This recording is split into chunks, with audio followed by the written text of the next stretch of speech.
What's up, you guys? It's Arthur here. Today we're going to go through task 4 of the JP Morgan Investment Banking Virtual Internship. The task is titled Provide an Investment Recommendation, and the scenario is essentially that we need to make a couple of adjustments to the DCF model and write an email to management explaining if our acquisition recommendation has changed. As we will see, the adjustments that we make will actually alter the enterprise value and also the offering price per share. Now, in terms of the scenario, what has happened is that there has been some kind of fire in one of the facilities that HappyHour Co owns, and as a result their projections for FY21 are now slightly different. So we're going to go ahead and make these changes and then create the email that we're going to send to management. But before we get started, if you guys could smash that like button and subscribe, I really appreciate it. We're on the road to 10,000 subscribers. I really want to get it by the end of the year. This channel has grown an amazing amount and I'm really thankful for all you guys watching and supporting this channel.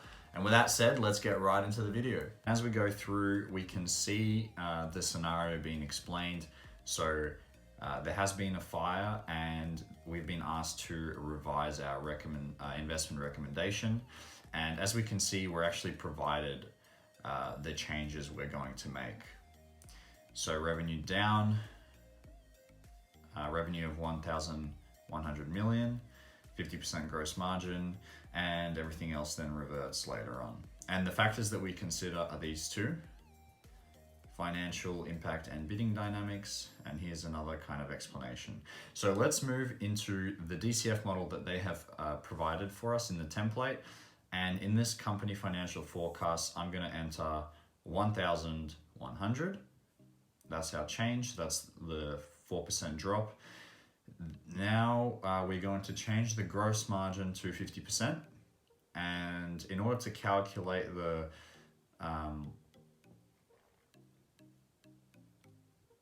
gross profit, we are going to change that to, we're going to multiply revenue by 50%. Now, if we go into the DCF output, if you compare it with our previous output, we can see a bit of a difference here. So we have a different enterprise value. In general, the valuation has now dropped, okay?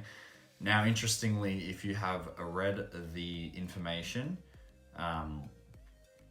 there's also the change here that can be seen also with price per share.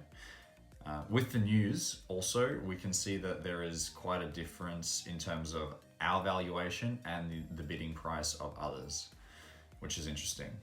So in order to complete this task, what I'm going to do is I will paste that table that we had from our previous analysis, into here, and I'm going to reformat it, okay, because I want the new numbers now. So that's what we had last time.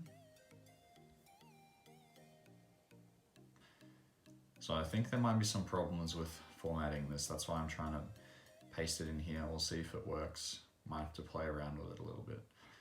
So the numbers in the first column, we want these. So I'm going to copy that and paste them here. And then if you go down here and you press values and number formatting, there we go. That should keep it the same. Now we're going to do the same for this one. I was just wondering if you can do them both at the same time. I was just making sure that it would work the first time. And again, values and number formatting. There you go. So those are our new numbers, not to get confused with our old ones. So there's quite a bit of a difference with implied firm NPV. Something like 70 million. Okay, so I'm just going to paste that. I'm going to just double this. Great. And I'm going to paste, I'm going to do it again. I'm going to copy these numbers here. And let me go back. I'll paste them in. And what I'm going to try, I'm going to copy it in 2 parts.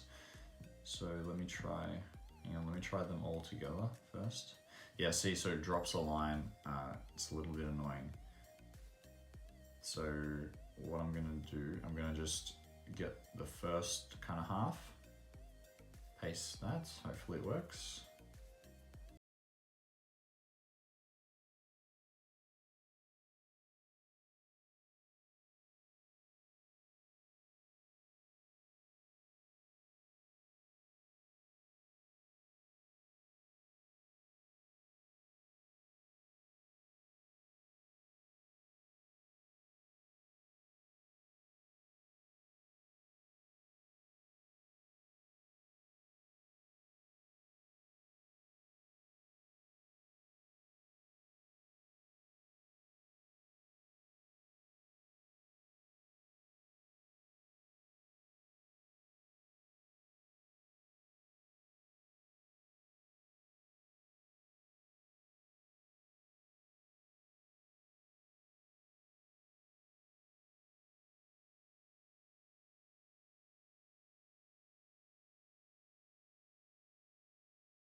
Okay, so here's the email done, and essentially what we're going for here is we're following what has been outlined in the task. So what I've done is I've split this up into two sections, three sections actually. So we have financial impact of supply chain interruption, bidding dynamics, which is the two parts that they were requiring us to talk about, and then the final section is the valuation adjustment, which basically just comes from the DCF, and I've just pasted in the adjustments that we've made.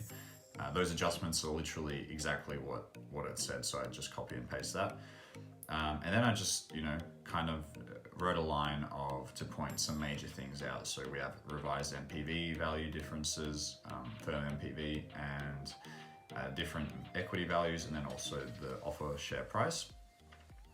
So I think important bit here is the financial impact is quite minimal in my opinion. The reason is management expects there to have little impact on future years.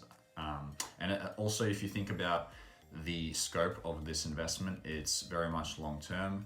So that kind of really takes out some of that risk. If we were obviously holding this company, planning to hold it short term, that could be a major problem for our client.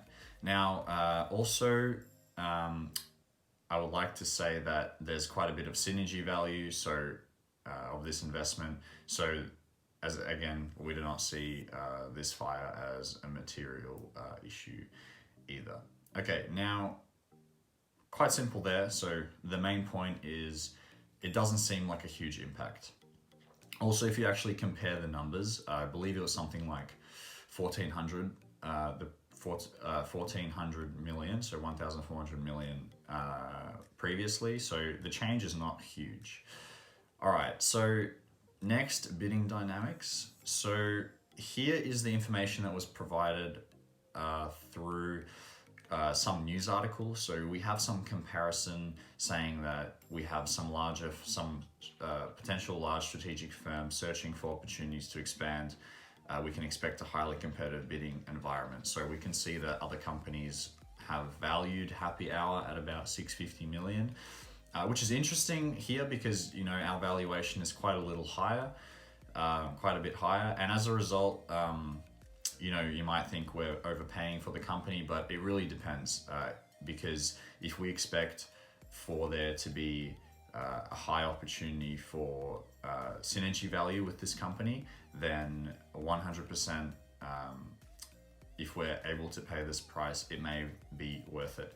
And as I said before, I just finished up with the valuation adjustments to finish off this email. So this email is all good to be sent now. So that's it for task number 4. Thank you all so much for watching. Hope you enjoyed the JP Morgan investment banking internship. I think in general, these tasks were very good. I really liked how JP Morgan sets out pretty clear templates. The DCF template was really good. I would have liked the DCF to maybe not have some of those formulas that were already pre-coded, especially near the end. Perhaps that really should have been the advanced version, and then the basic version would have been the advanced version. I think that would have been a little bit more useful for people and for me. One last thing, I actually had a look at the provided answers from JP Morgan.